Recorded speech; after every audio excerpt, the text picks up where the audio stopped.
Welcome. We're going to get another message for you on this Sunday. Let's see what Spirit needs you to know.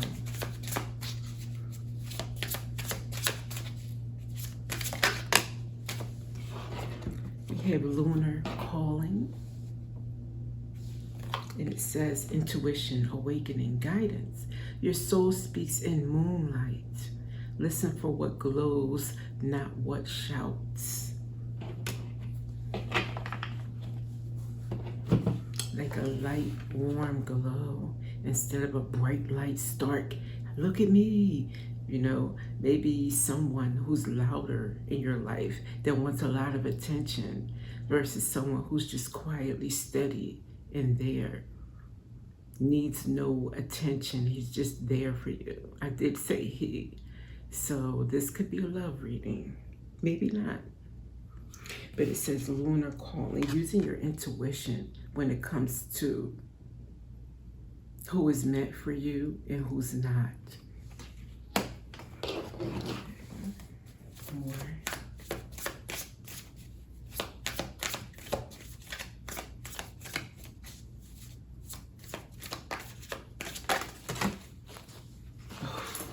Spirit. Next we have snake. That's what I was sensing. Lie, poison. It also says fertility. I don't know what that would have to do with the snake card. Okay. Someone pregnant with toxicity, always ready or full of toxicity. I don't know. But using your intuition regarding someone you cannot trust, and they may be someone who is loud or needs a lot of attention, needs a lot of your time and attention. Okay. Go with the deck. I was not thinking we would go into this, but here you are.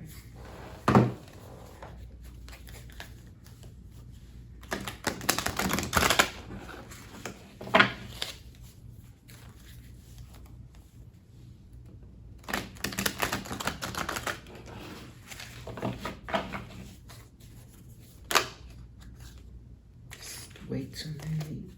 Let's get going here. What about this message about the snake, or listening to your inner calling about someone who may be in the background, not showing up with a lot of noise? Courageous heart. It takes courage to follow your heart, especially when the path is unknown. Your heart knows the way. Trust it. Let it lead you to your true destiny. So your heart knows the way. You already know.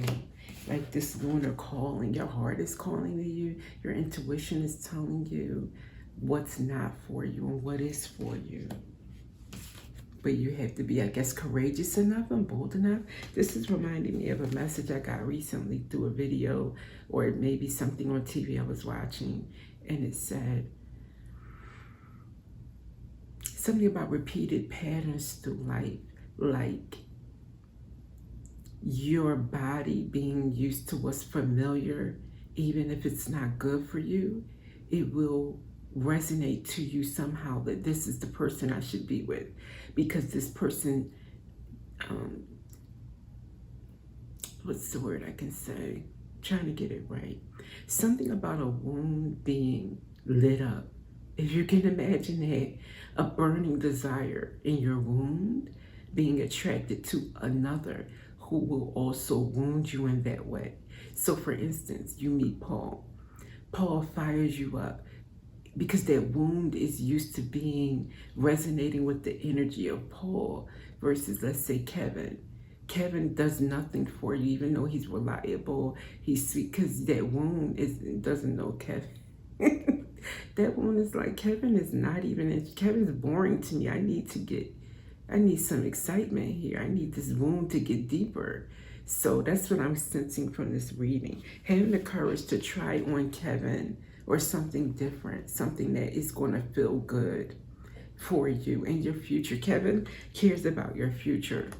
Kevin doesn't want you to experience pain and will not do anything for you to experience pain.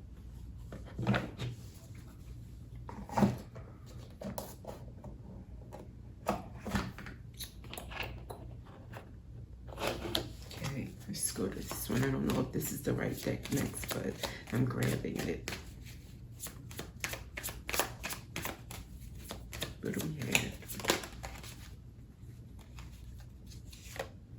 Yes, dog.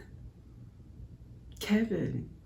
No offense to Kevin, but this means loyalty. Someone who's really reliable, that's going to be there for you. It's going to stand up for you too. You can't get past Kevin. So this is great. Thank you, Spirit. Okay, cosmic wisdom. What else does the collective need to know about listening to their intuition and being courageous about choosing something more better for their advancement in life? This is even about your future, trajectory of your future. Even if Kevin's not the one you end up with and marry, this is just saying your choices now set the course of your whole future. You know, you're setting the tone, the energy for what you invite into your future and what you say no to. More as importantly, what you decline or put up boundaries with. Okay. Crown chakra wants to be seen. Crossing the boundaries, I just said boundaries, right? But I don't think they mean that kind of boundaries. Crossing the boundaries of the material world, invite the wisdom of universal consciousness and embrace your role as a channel of divine light and love. Yeah, kind of does mean that. And then some. You crossing the boundaries set for yourself from your past, what that familiar wound is calling you to do. You having the courageous heart to move past that wound's calling and go with your heart's true, your higher self even, I would say, calling you to do, telling you, let's go on the side of divine light and love. Choosing something for yeah, that universal consciousness is also key. You will be increasing your vibration. You'll gravitate more things to you that are higher vibrational, and you will also be a benefit to this planet. More of us doing that helps the planet live in a higher vibrational, higher frequency. We zap out the lower frequencies, the wounds, the desire to be wounded even more. It will be alien to us. We will be like, what? Of course no. Who wants to be abused? Who wants to be cheated on? Who wants to be lied to? I'm allergic to that. I would never deal with that. Instead of it actually, you won't even understand how you could have ever invited that behavior or accepted it.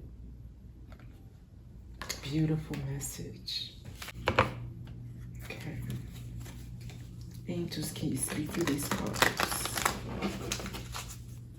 Angels said we can speak through anything. We speak through your TV when you don't even know it.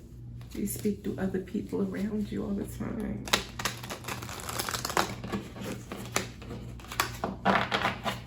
Okay, angels. Let's see. Wow. Okay. 3 of them together. I'm going to take them.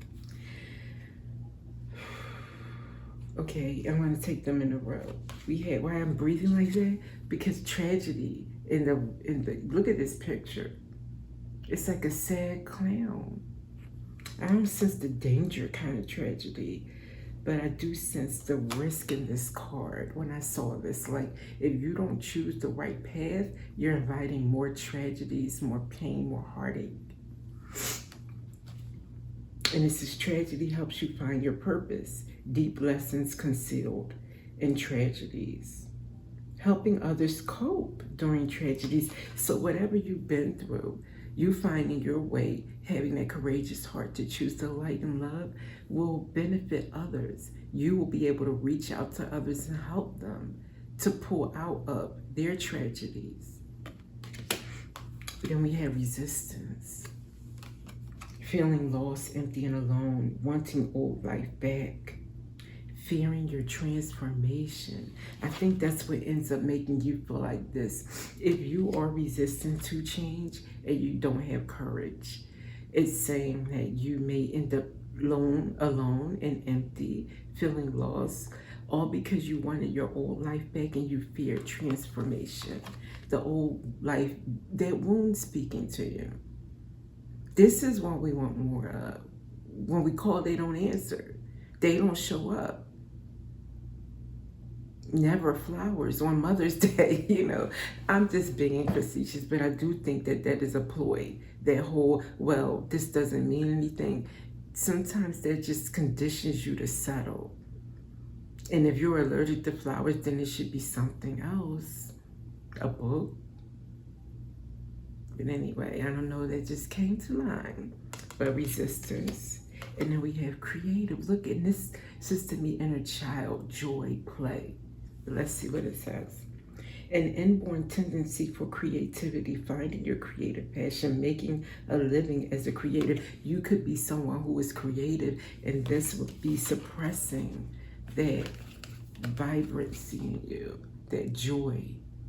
It's just like not only your love life would suffer, probably your career, your zest for life. Like my last message, in a way, I can't even really remember what it was about. I'm so here now. But basically, I do remember saying something about joy being squashed or something. But yes, it wasn't about love though. So, but maybe the two are connected, you know?